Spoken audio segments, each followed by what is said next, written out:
क्या कर रहा तू?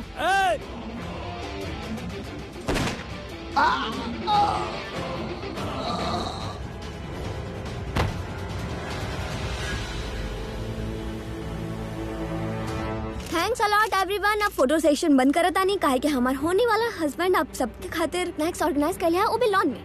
तब एक काम करें, अब जाके खाएं और जैसे ही हमारी चूड़ा सेरेमनी शुरू हुई है तो हम आपके दोबारा बुला ले। ओके? तो ई हर ऋषभ लूथरा के घर मतलब वो चीटर बॉस और ओकर गर्लफ्रेंड ए जा हुई लोग। बेटा पृथ्वी तू तो गईला। भाई साहब साइड हुई है।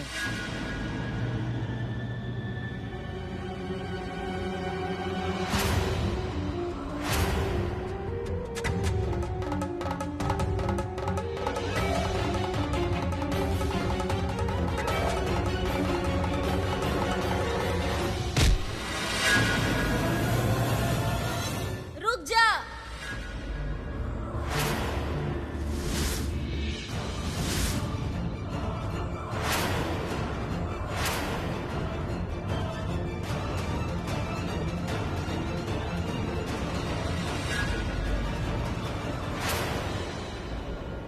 सोफिया, ई शादी ना हो सकेला।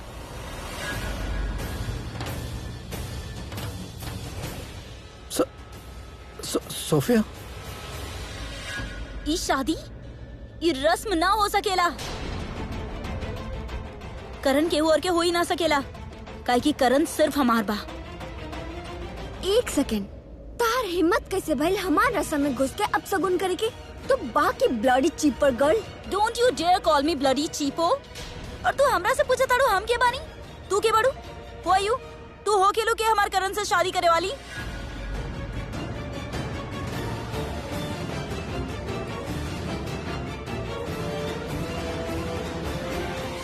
ई कलीरा पहने के ना हक सिर्फ हमरा बा, समझ लो। तो हमार कलीरा छीन लेला। अगर आगे कुछ बोलू ना तो ताहर कपड़ा भी छीन ले। How dare you bloody. How dare I you पति छीन लड़की।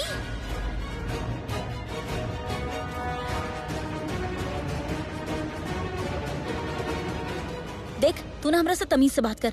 अगर हम भड़क गई ना तो जैसे ही कलीरा छीन ले बानी ना वैसे तो हर शादी के जोड़ा भी छीन ले। काहे कि शादी के जोड़ा पहने पे हमार हक बा, समझ लू। अगर हमरा गुस्सा आ गई ना तो तहार का हाल हुई तू सोच भी ना सकेलू। So it's better leave from here. ई कलीरा हमारा, छोड़े करके।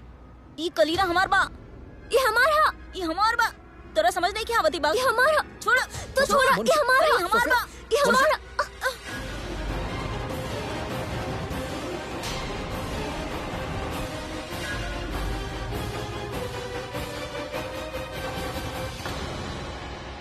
तो पागल पागल हो गई बाड़ू का? हम करण के ना बहुत पहले से जाने नहीं। वो हमार सिवा के वो लड़की से शादी कर ही ना सकेला।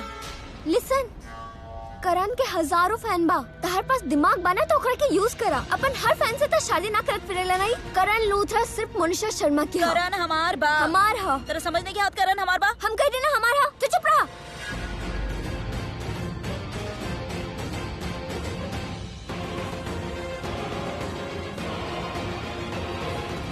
करण तू दोनों के ना सिर्फ हमार हा। और तू बड़ा आइल हमार वाला हाँ? का चल रहा बा? तू वही सोफिया बारे ना जे करण के कबू पागल फैन होल करे लू, जबरदस्ती ओकर हाथ में हाथ डाल के घुमत फिरत रहे लू यहाँ वहाँ। हाँ अब समझ ली, काफी दिन हो गए ना पकड़म पकड़े ना भाई।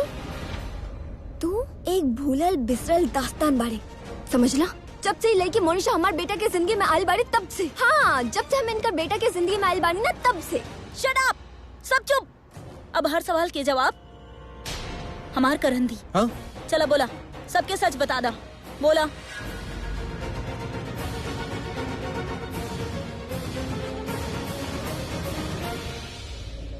कौन सच? करण तू शादी के मंडप में भी सच ना बोल बा। सोफिया, कौन सच? कौन सच के बात करा था तू? देखा करण, आज सबके सच सच बता दा वरना। अरे का बता दी का बा हमनी दोनों के बीच? बेबी बा।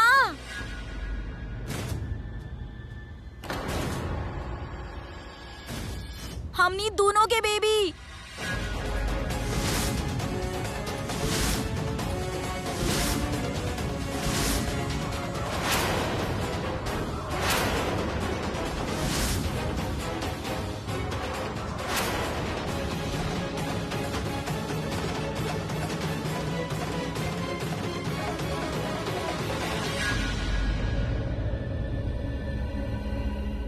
हाँ? का बात करता रहूं सोफिया, अभी तक तो हम तो हर बीवी रहनी, ई बीवी कहाँ से आ गई? हम तो हर बेबी के मामा बने वाला बानी।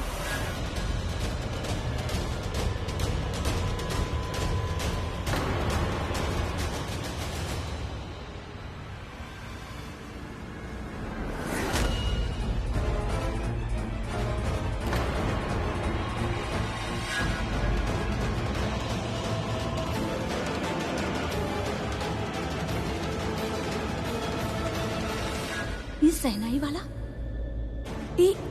ये तो बिल्कुल बिल्ला जैसा लग रहा है बा। कहीं उहे तो नहीं खे?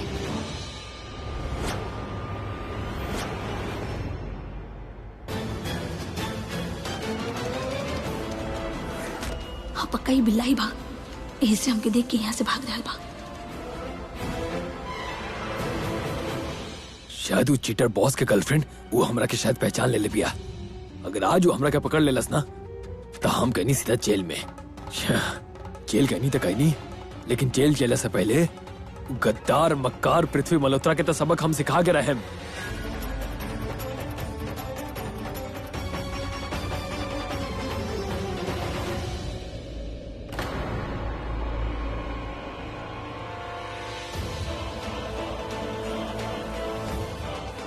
वो आदमी बिल्कुल बिल्ला जैसे दिखत रहे, लेकिन गई कहाँ?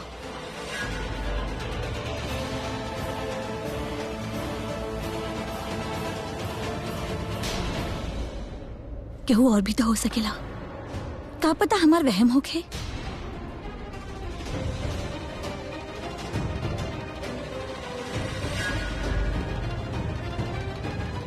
लेकिन कहीं वो आदमी बिल्ला ही भई था।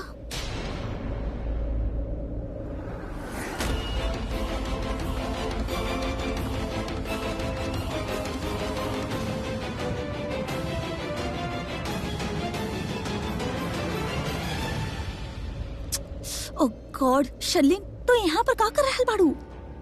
बाहर इतना फिल्मी ड्रामा चल रहा बा। वो छोड़ के तू दूर टका के बिल्ला के ढूंढे में लागल बाड़ू। वो यहाँ पर कैसे आ सकेला?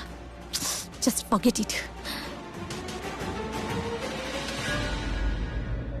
ऐसन ऐसन कुछ ना, मॉम डैड दादी प्रीता ऐसन कुछ ना भाई। अब ई माँ ना बन सकेली। काहे? काना बन सके नहीं? आई मीन माँ बन सकेलू, लेकिन हमार बच्चा के ना हम कुछ ना के लिए बनी।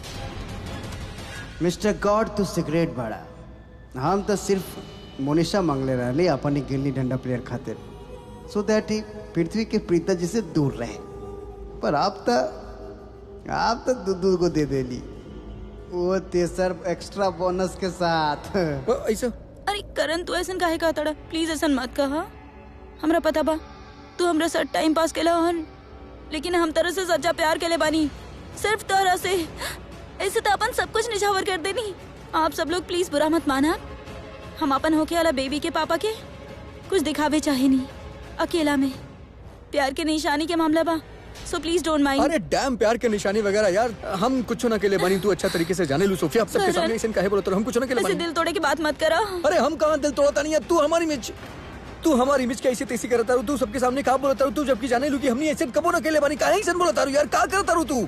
कम ऑन सोफिया, तहार और करण के बीच में कुछ रहे या ना रहे, तू जो भी करण का अकेले में दिखावे की चाहता है ना, we are actually not interested, so get lost. ऐसे कैसे गेट लॉस्ट? जो दिखावे की बाना वो हम दिखा के ही रहा।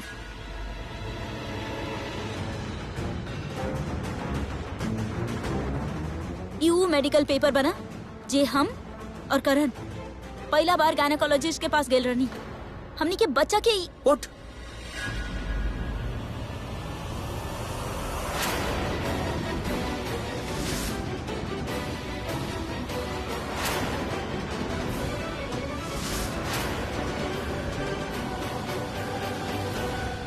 व्हाट? ये कैसे पॉसिबल है यार? I don't know. और सब चाहिए आप लोगन के।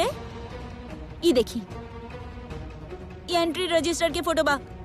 जब करण और हम हॉस्पिटल में गए रहनी, करण खुद साइन कर ले रहन, हम ओकर पिक्चर क्लिक कर ले रहनी। प्रीता काहे कि हमरा खातिर बहुत स्पेशल हाँ रही। ठीक, आप हमरा के दिखाई।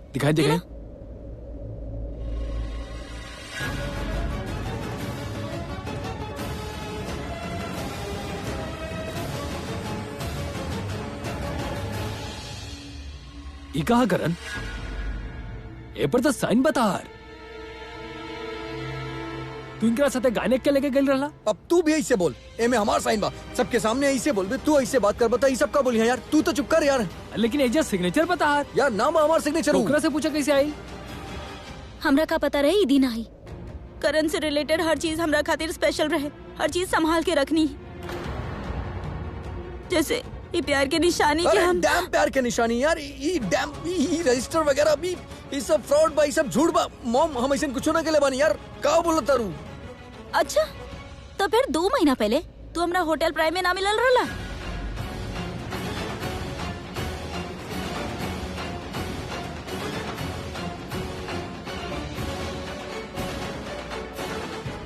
बोला, जवाब दा।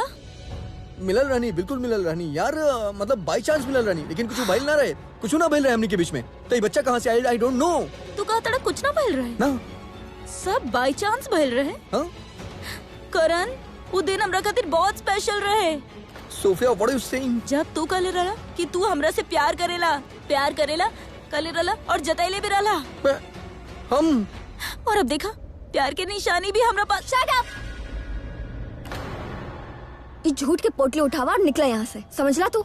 झूठ की पोटली तेरा बिलीव ना होत बा, खुद पढ़ ला।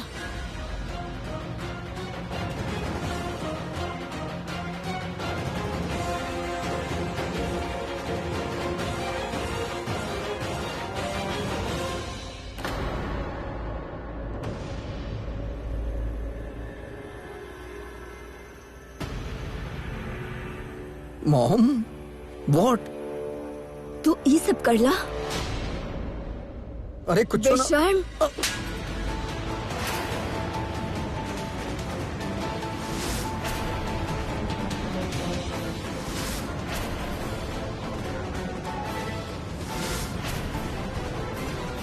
भाभी मॉम हम कुछ ना कहले बानी। चुप करा। तार इतना हिम्मत तो ये कर दिखैला। लूथरा परिवार के इज्जत पे दाग लगा देला तो।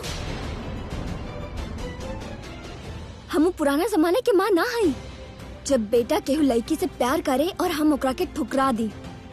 मॉम तू तो ये काम कहला और ये सब कहला के बाद तू ये लड़की के झूठा बोला था, बेइज्जत करत था ओकरा के। करनी बहुत गलत बात बा। बट हम ऐसे कुछ ना कहले। सोफिया बेटा तू रो मत। मानिक करण बहुत बड़ा स्टार बा, ओकर बहुत बड़ा फैन फॉलोइंग हा, लेकिन तहार साथ हम मानी बेटा। कोनो ना कोनो रास्ता निकल आई।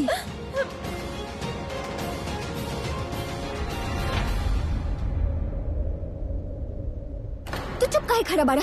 बोला चुप काहे खड़ा बड़ा? मॉम सबके सामने बोलत काहे नहीं कि तू लड़की के साथ ऐसा काहे कइला? और इतना सब कुछ कहला के बाद तू एकरा के अकेले छोड़ देला।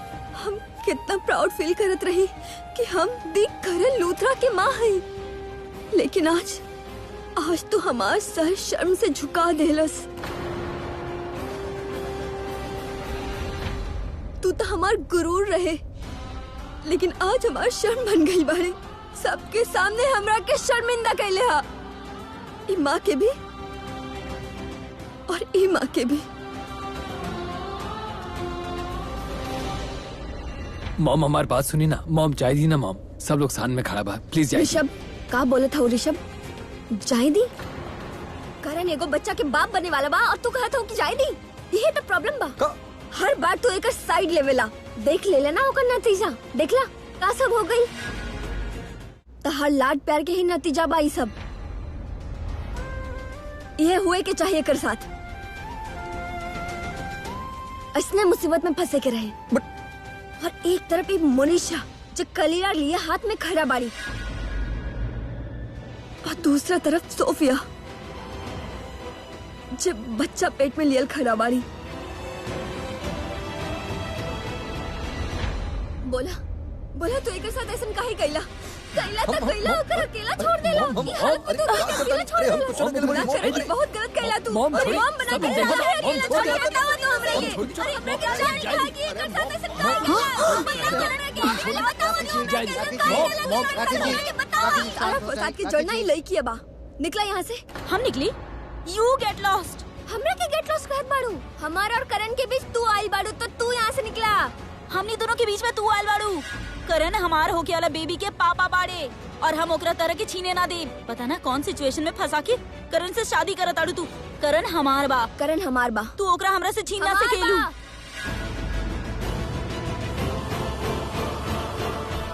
पता ना करण के एक मिनट बात तो सुनी। का बा ई सोफिया हमनी के साथ बाड़ी। वो हमनी के हेल्प करत आड़ी। कोनो प्रेग्नेंट वैग्नेंट नहीं की ऊ। हाँ mom just relax please, mom just relax. Rakhi aunty ई बच्चा हमने क्या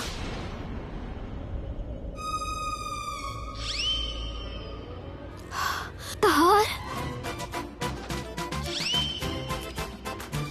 अरे ना राखी आंटी।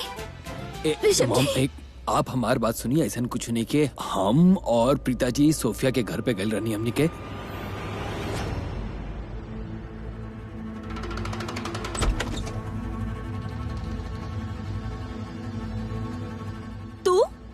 तू यहाँ काहे आयल बाड़ू? का चाहिए तारा के? तहार हेल्प। हमार हेल्प? कैसन हेल्प? करण के बचावे खातिर तहार हेल्प चाहिए सोफिया। ओह तो आप लोग करण खातिर आयल बाड़े। जी हाय सोफिया। हाय। आप सब लोग? हाय सोफिया। ऐसन कौन सा हेल्प चाहिए जो आप सब लोग आगे नहीं? Anyways come inside. Thanks. Thank you. चलो।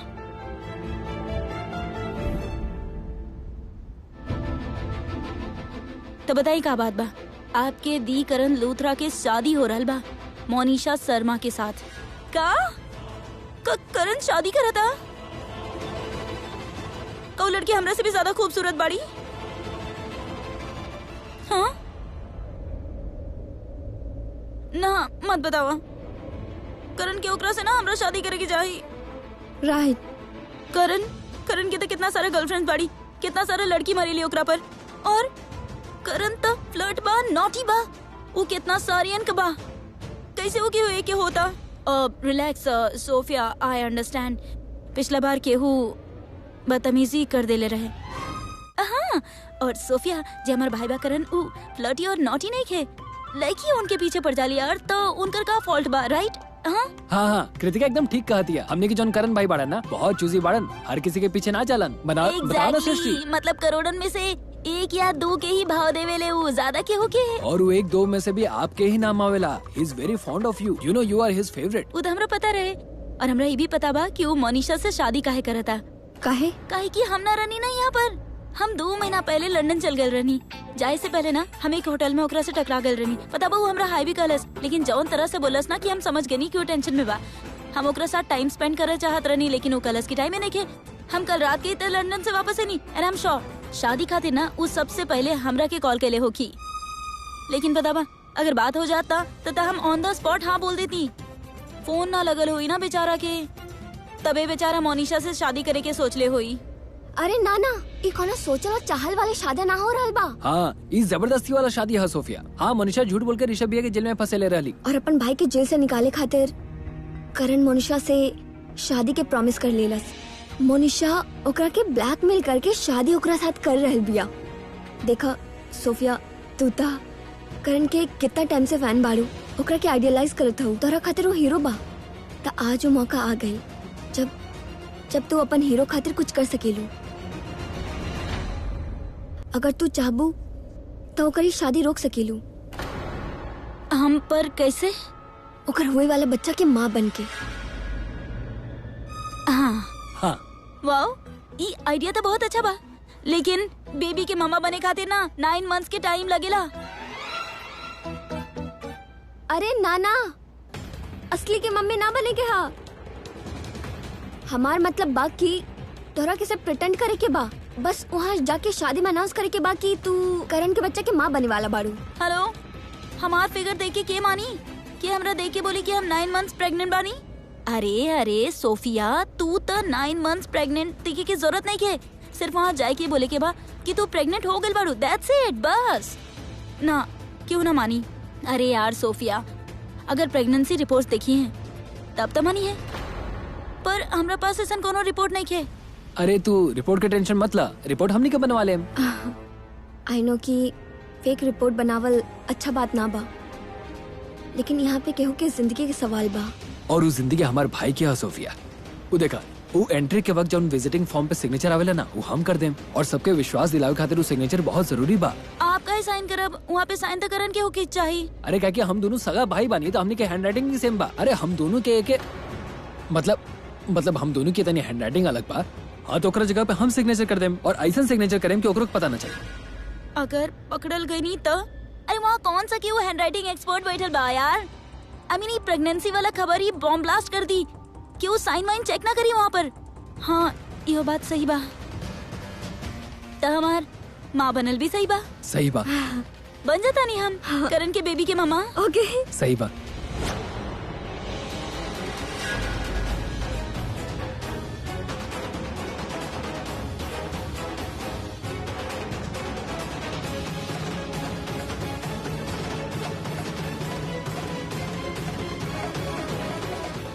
मम्मी जी, आपके पोता हमार खानदान के नाम मिट्टी में डुबा देलस। अब का होई मम्मी जी, का होई? हे भगवान, हमार पोता ही कैसन दिन दिखेले बा हमके। अरे हम लुट गईनी, पिट गईनी, बर्बाद हो गईनी। हमार मतलब मोनिशा लुट गईली, पिट गईली, बर्बाद हो गईली।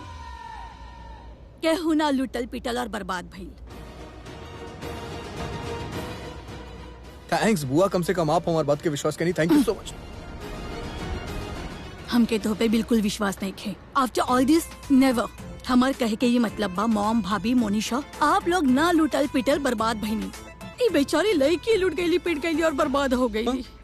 हम लुट गए नहीं, बिक गए नहीं, बर्बाद अरे हो गए यार चुप हो जा, सब लोग सेम लाइंस बोला तारू, हम कंफ्यूज हो जाए यार। अरे यार हम क्या लागल कि हम लुट गए नहीं, पिट गए नहीं, बर्बाद हो गए नहीं। Come on guys. सनम बेवफा।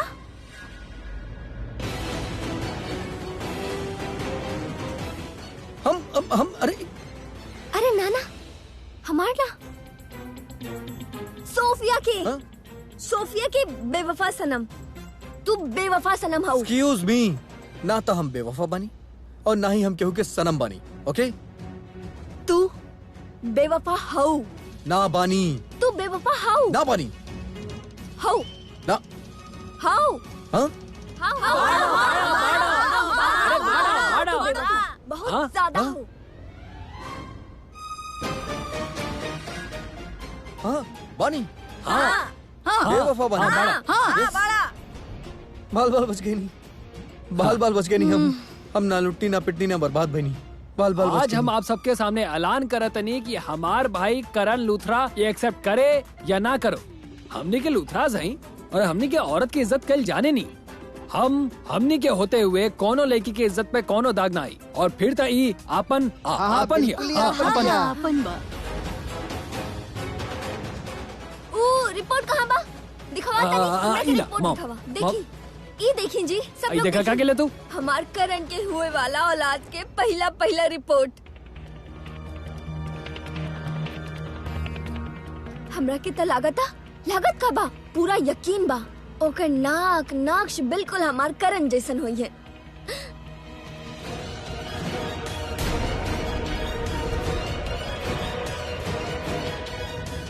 देखी दीदी, देखी।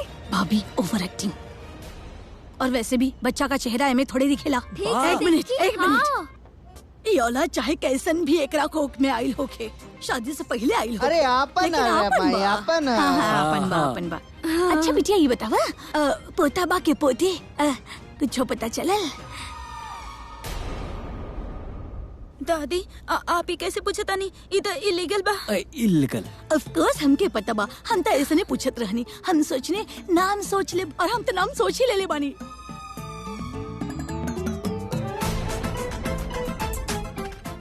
लड़का होखे तो ओकर नाम होखे दीप लूथरा। हाँ। और लड़की होखे तो दीपिका लूथरा। वाह, वाह, वाह, वाह, वाह, वाह, वाह।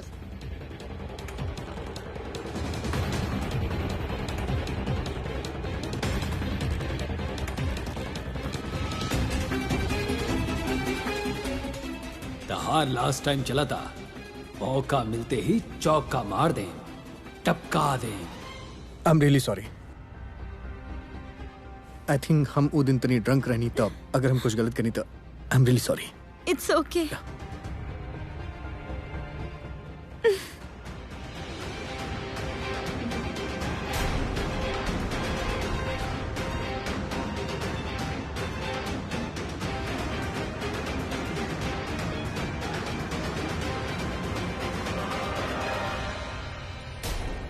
हमार खुशी के आंसू आवे के टाइम रहे, आंसू कहाँ गए? सुनो सुनो सुनो सुनो, हमरा एगो प्रॉब्लम बा। का? हमरा रो के ना आवेला। I mean, वहाँ जाके रोना धोना करे के हुई ना, और ना रोवे वाला जगह पे भी हमरा रोवे बिल्कुल ना आवेला, आंसू ना निकली। 1 मिनट सोफिया, समी, इला इला, इधर रुमाल बा। हम कहनी हमार प्रॉब्लम बा कि हमरा रोवल ना आवेला। जब आंसू ना होई तो पूछब कहा? अरे तू इतना स्ट्रेस काहे लेता डू सोफिया? ई कोनो रुमाल बा ना? ई रुमाल में हम ग्लिसरीन डाल देब, हाँ? तो जब भी रोए के मौका आई और तोरा ऐसा लगल कि आंसू नहीं खियावत, ई रुमाल अपन आँख में लगा लिया, फिर देखिया कैसे टप टप टप आंसू बहा रही हैं, और ये बहाना तो आँख भी साफ हो जाए। हमार मतलब बा आँख में जो कचरा वचरा रहेला वो एकदम जनरली कहा था नहीं, ग्लिसरीन से सब कुछ साफ हो जाला। हाँ हाँ सोफिया, तू बिल्कुल भी टेंशन मत ले, हमने के सारा इंतजाम कर लिया बानी। हमने के प्लान एकदम फुल प्रूफ बा, केहू ना पकड़ल जाई। हाँ सोफिया, तू बिल्कुल भी घबरावा मत, कुछ गलत ना होए, और अगर कुछ गलत हो भी जाए, जो कि होई ना, ता हम सब तहार साथ खड़ा रहब। ठीक बा, ठीक हो जाए, तू चिंता मत करा, तू रोवा मत। बंद कर अपनी मगरमच्छ के आंसू। अगर एक शब्द और बोलो ना, बस मोनिशा, हमार करहन के बच्चे के होखे वाली माँ के साथ ऐसा बात मत करा। हमार हुए वाला बहू ऐसा बात ना करल जाला, ठीक? आंटी जी, ये आप का करल बानी? होए वाला बेबी तो यहाँ बा।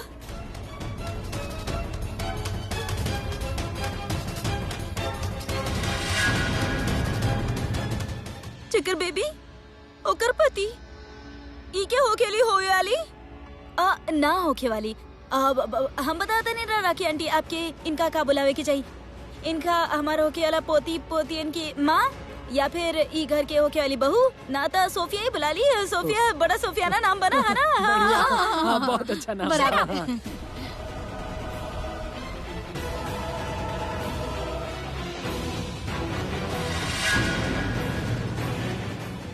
यहाँ कौन बच्चे के सारे मनी चला था का? आप लोग मजाक मस्तियाँ करत बाड़े?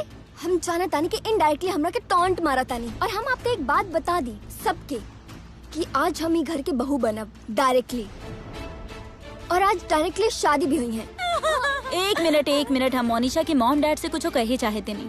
ये बच्चा के बहुत बड़ा हाई लगी, आपके श्राप लगी। अगर आप लोगों ने होके वाला बच्चा के होके वाला डैड के होके वाला बच्चा के होके वाला माँ से दूर रख ली तो समझ गई ना आप हम क्या बोली?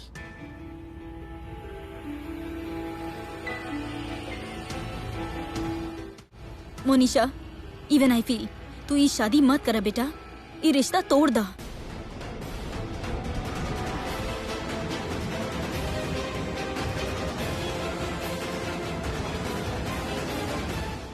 हाँ बेटा, सही बात बा, तोड़ दे रिश्ता।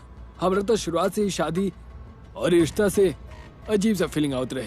कैसन बात करत तानी मॉम डैड आप? बहुत अच्छा बात करत हैं।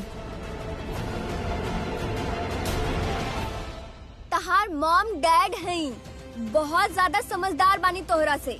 समाज सोसाइटी के ज्यादा अच्छा अंडरस्टैंडिंग बा उनका के। और हाँ, मीडिया वालन तो अभी बाहर खड़ा है। अंदर आई है और उनका के पता चली कि यहाँ पे का हो रहल बा, ता सोचा कौन कौन तरह से एकरा के ब्रेक करी। हमार मतलब कौन कौन तरीका से तहार ब्रेकिंग न्यूज बना दी है। हम बतावा तानी मीडिया वाले का बोली है मोनिशा शर्मा एगो बिन ब्याह लड़की के माँ बना देलस।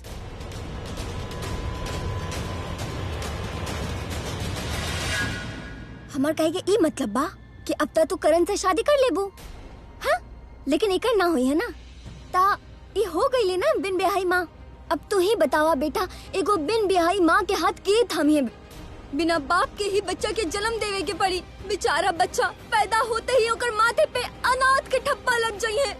का पता आगे चलकर कोनो ओकर हाथ पे लिखवा दी है हमार कोनो बाप ना बा। हमके बच्चा के बाप के नाम के साथ पोता के बच्चा भी चाहिए, और यदि ना मिलल ना तो ये बच्चा के कसम अन्न जल खाना पीना सब कुछ छोड़ दे। देखा मोनिशा, लूथरा खानदान के चश्मो चिराग एकर पेट में जल रहल बा। I mean, हमारा मतलब बा पल रहल बा। और अगर तू ये दोनों के शादी ना करे देबू तो बच्चा तो क्या पाले के पड़ी। सोचो डायपर चेंज करे के पड़ी, पॉटी साफ करे के पड़ी, अरे ये सब तो ना कर पाइबू।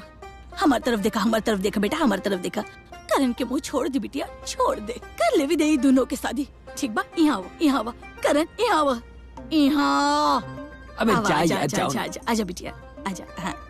हाय तारा जोड़ी लग रहल बा, सही हाँ, कहत सच बानी में हम। मम्मी जी, हाँ, भैया बा। हाँ, सच। हम तो कहत बानी कि जल्द से जल्द इनकरा शादी करा दो। दादी राजा मन बाड़ी। माय गॉड, कितना चिपकू बाड़ी। मोनिशा तो ही हमके बचा ली, लेकिन एकरा से हमके क्या बचाई?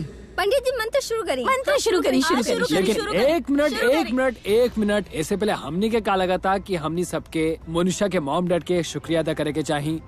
वो लोग कितना अच्छा बा, कितना सच्चा बा। हम तो कहते नहीं कितना ब्रॉड माइंडेड बा लोग। अगर आपके जगह कोनो दूसरा पेरेंट लोग हुई था, शादी के दिन शादी ना तोड़ित लोग। सोसाइटी का कही, लोग का कही, रिश्तेदार लोग का कही, blah blah and all of that.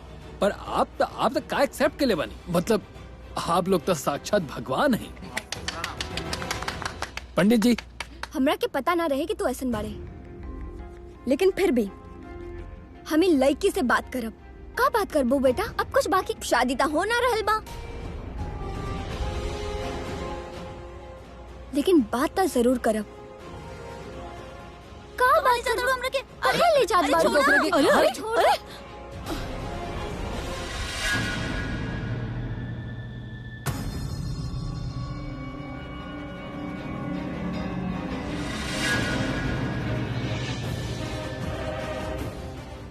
ई खाकी वाला लोग रोक लेलस, वरना अभी तारा के बिगाड़ देती।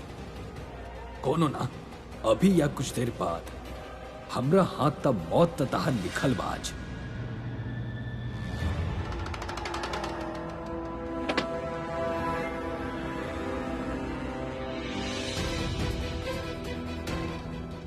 ई सब का बा? शादी के जोड़ा, इनमें से कोनो एक पसंद कर ला। हम पसंद कर ली, पर शादी तो तू करत आड़ू ना। अब तक तू करत बाड़ू ना। करण के बच्चा लेके आइल बाड़ू, हमरा से एक कदम आगे बाड़ू तो हमरा के पीछे हटे के पड़ी। अच्छा नसीब लेके आइल बाड़ू। देख ला कौना पसंद बा। हमरा ना पता रहे, हमरा हमारा होके वाला बेबी के होके वाला पापा इतना आसानी से मिल जाइए। चलो चलो चलो। अब देखिया, मोनिशा करण के साथ अपन शादी खुद ही तोड़त बाड़ी। करेक्ट चाची, हमने सब लोग कितना मेहनत करी, तब से कोशिश करत रहनी कि केहू तरह से शादी टूट जाए बस। और अभी शादी टूटा था। वेल डन गाइस, वेरी बेस्ट। का पागलपंती होत भैया? अरे खुशी के पागलपंती बा। तोहर खुशी के दिवाली मना रहल बानी हम। तो के वो आइटम बम से बचा रहल बानी हमनी, वरना तो के फोड़ डलती। मम्मी जी देख ला, माँ के दुआ कितना काम आवेला। हाँ। मतलब हमार एक्टिंग कितना रंग लई। हम भी तो एक्टिंग कईनी, कितना अच्छा कईनी बा ना। सॉरी मम्मी जी, हाँ। हमार मतलब बा कि हम दोनों की एक्टिंग हाँ। कितना रंग लई ले। आज तो पार्टी बनेला। केहू पार्टी ना करी आज। का वो जंगली मोनिशा कर देख ले ली ना, तू अलग बखेड़ा खड़ा कर दी। और वैसे भी बाल बाल बचल बानी आप लोग के ओवर एक्टिंग से। हाँ का घर का। वैसे राखी आंटी आपके ई माने के पड़ी कि हम भी बहुत सही डायलॉग मारनी। का बोले रनी वो पोता पोते वाली वहाँ घर के होके वाली बहू है ना। सही कह रही ना, सही। प्रीता, ये आइडिया तार है ना? ऑफ कोर्स, हमके फसावे खातिर ऐसन फ्लॉप आइडिया तरह जिसन चौथा फेल बजर पट्टी ही बना सकेली।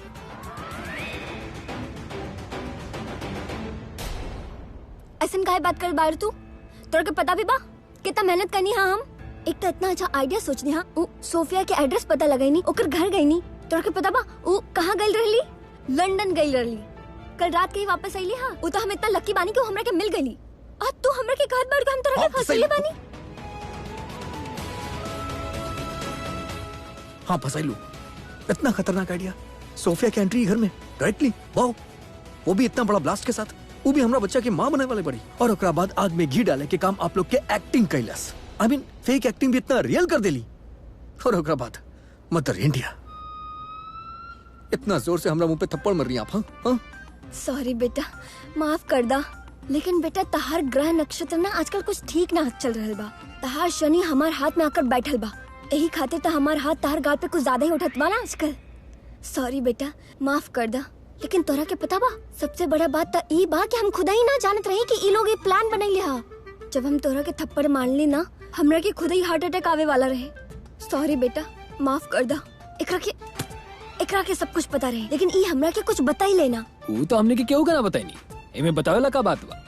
अगर बता देती तो आपके वो रियल एक्टिंग या सनसनाटा थप्पड़ आपके ओकर गाल पे थोड़े ना आयत जैसे आई। सोचा कितना अच्छा बात बा कि आप लोग के real acting Oscar type performance आई सबके साथ। Thank you. अच्छा कहीं लेकिन एगो बात बा, फेक पिक्चर और रियल थप्पड़ से एक बात तक क्लियर हो गई, हमनी के लूथरा के परिवार में सोफिया टाइप के लड़की चले वाला नहीं की हम। तू का सर हिलाओ तरह, तू सबसे पहले ध्यान रखा और करण तू भी। अगर गलती से भी तू लोग गलती कैला ना तो मॉम बुआ और दादी तरह के मार मार के घर से बाहर भगा दिलो। ऋषभ ये का बात करते नहीं, हम ऐसा थोड़े ना हम। एक मिनट ऋषभ जी, आप समीर के नाम लेके ये सब काहे बोलता नहीं? कोनो रीजन बा का एकर पीछे? ना ना ना कई एकरा से पहले ऐसा कुछ कैले बा का? हाँ हमरा तो नहीं क्या पता कि ऐसा कुछ करबा, लेकिन अगर छोट बात बड़ा अगर कुछ कर बता। तू का बात करता रहा यार? यहाँ जो बात भइल ना ओकरा डिस्कस करे से का फायदा? जौन होत बा ओकरा डिस्कस कर। यहाँ बच्चा के जान खतरा में बा, ओकरा डिस्कस कर। बात में बाद में पॉइंट पॉइंट बा। पॉइंट ना बा, बहुत सारा पॉइंट बा। 2 पॉइंट बा, एगो सुसाइड पॉइंट था। कैसे? यार आप लोग की कुछ ना समझ में आवेला यार। ठीक बा, आप लोग हमरा खातिर बहुत मेहनत करी, हमके ना बताइनी, लेकिन अब बतावे वाला बात ई बाके हम पता बा कौन सिचुएशन में बानी। ऊ का कहल चला ओकरा अब खाई से निकलनी और खजूर पे अटकनी। अरे हमार मतलब बा कि अगर हम मोनिशा से बच गई नहीं ना, वो हमरा से शादी ना कैली, फिर भी हम के छोड़ी ना, हमार पीछा ना छोड़ी। यही मंडप में, यही मुहूर्त में हमारी शादी सोफिया से करवा दी। समझ नहीं आप लोग? अरे हम तो ये बात सोच भी ना कि नहीं ऐसा हो सकता। ये तो टेंशन वाला बात बा यार। हो सकेला कि ऐसा ना होके, हो सकेला कि वो शादी ना करे सोफिया, काहे कि सोफिया एगो लड़की बाड़ी और हर लड़की चाहली कि ओकर शादी में ओकर मॉम डैड ओकर सारे रिलेटिव आवे। इतना तैयारी शहरी होके लिए हमरा ना लागेला कि वो शादी करी। ऐसा ना हो सकेला। हमरा के तो लागत बा कि वो शादी करी है। हाँ ना, हमार मतलब वो कहिए कि हमरा के शादी करे के बा। हाँ, हमरा करण से शादी करे के बा। जानत बानी, यही खातिर तो यहाँ पे आइल बालो। करा पसंद, कौन सा पसंद बा? ई वाला कैसा लागी? Good choice. पता बा, जैसे हम सोच ले रहनी वैसे तो कुछ भइल ही ना। डबल धमाल के बजाय डबल कमाल हो गए। हमरा लागल ना रहे कि तू इतना आसानी से पीछे हट जाइबू। हमरा तो लागल रहे कि तू हमार बाल नोच लेबू, हमार मुंह तोड़ देबू, पूरा मंडप सर पे उठा लेबू, लेकिन ऐसा तो कुछ भइल ही ना। हम इतना पत्थर दिल ना बनी। हाँ, अगर तू अकेले रहतो तो हम ऐसा जरूर करती, लेकिन तू अब एगो बच्चा के माँ बनने वाला बाड़ू। हुए वाला बच्चे से ओकर डैड के नाम तो ना छीन सकेली ना। फिर हमारे साथ चाहे कितना भी बुरा काहे ना भइल रहे। बुरा का बुरा भइल? छोड़ा ना, हमरा से ज्यादा बुरा तो तोहरे साथ भइल बा। और हम भी एगो लड़की बानी, बिन ब्याही माँ बने के दर्द समझ सकेनी। हम जाना तानी एक बिन ब्याही माँ की अपन बच्चा की दुनिया में अकेले लावल कितना मुश्किल होखेला। हमार दुख तहार दुख के सामने कुछ भी ना बा। हाँ, थोड़ा टाइम लगी, लेकिन हमार घाव भर जाइए। घाव? कैसन घाव? ऐसन घाव जे जिंदगी भर ना भर सकेला। कैसे लागेला जे बदनाम करेला उहे अपना नाम आपके ना दिए। हमरा के तो कहत भी शर्म आवेला। करण हमरा के मॉलेस्ट कैले रहे, हमारे साथ जबरदस्ती करे की कोशिश कैले रहे। सारा मीडिया जानेला, हमार दिल जाने ले हम कैसे कैसे अपन मुंह छुपा के घूमत रही। लेकिन फिर करण हमरा के कहलस कि उ जे कुछ भी कैले वो नशा में कैले रहे। मोनिशा ये सब कुछ भूल जा। हमरा के थोड़ी ना पता रहे कि प्यार ऐसा होखेला, और प्यार हमरा के मोड़ पे ले आई है। हम तक करण से प्यार कैले रही,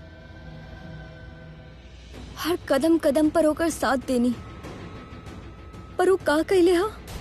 खैर कोनो बात ना बा, हमरा से ना सही पर वो तोहरा से तो प्यार करेला ना। हमारे साथ जबरदस्ती करे की कोशिश कैले रहे, पर तोहरा साथ तक कर देलस। हमरा के ना पता कि वो जे कुछ भी तहरे साथ कहले वो प्यार में कहले या नशा में कहले, पर तोहरा के माँ तब बना देले ना।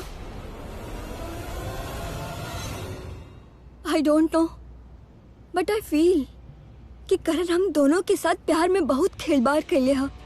हम दोनों ओकरा पे मरेले, लेकिन वो प्रीता पे मरेले। हम खुद देख ले हई, वो लट्टू बारे ओकरा खातिर। देखा बहन, I am very concern for you. हम तो बस इतना चाहता नहीं कि तू अपन और अपन हुए वाला बच्चे के पूरा तरह से ख्याल रखिया।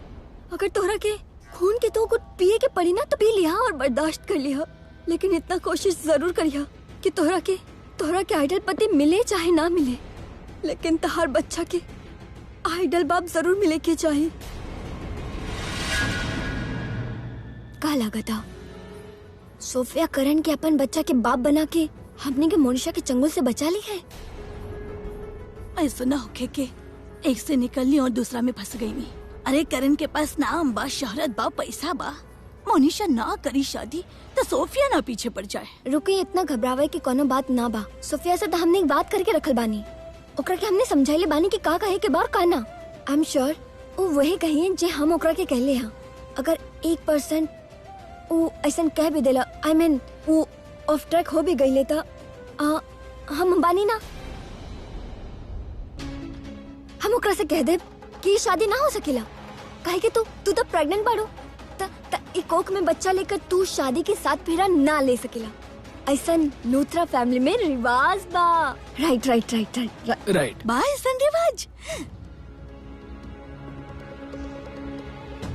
हाँ ना भी होई तो तारा खातिर बना दिया जाए, टेंशन नहीं के। क्या रिवाज बा? स्माइल दे करते यार, सब लोग टेंशन में बा।